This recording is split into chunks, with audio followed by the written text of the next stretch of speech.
Здравейте, приятели! Днес ще ви покажем как се разресва шпиц или померан. Първо ще ви покажем какви гребени са нуждаете, а именно иглена четка и гребен за разресване. Така, тъй като помераните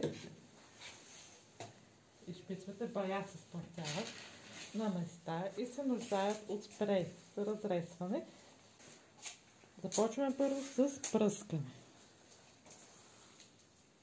Пазим очите.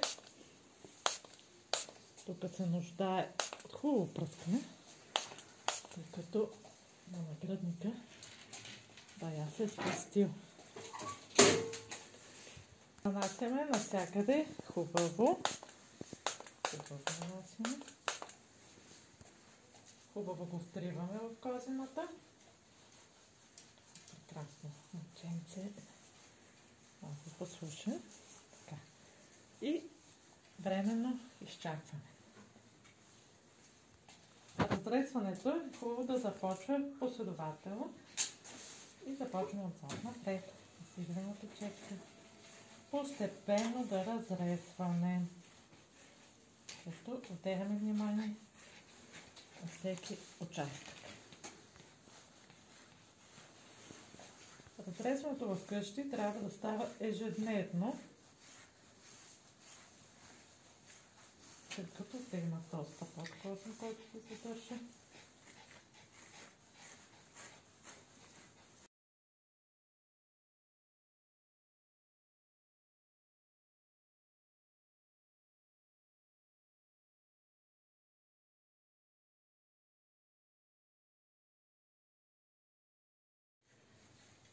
След като добре вече са разресали кучето с гребната четка,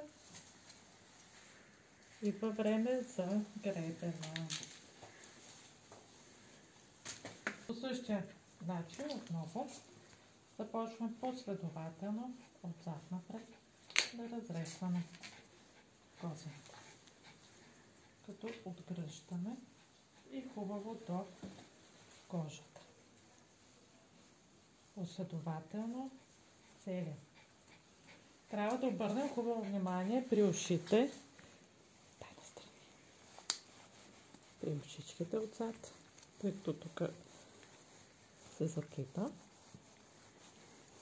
Също така при нагръдника и на детето. Продължаваме.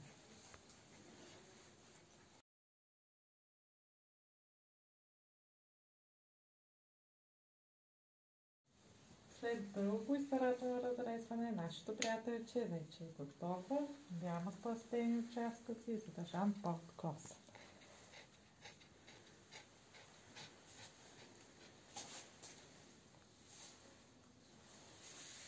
Тихо.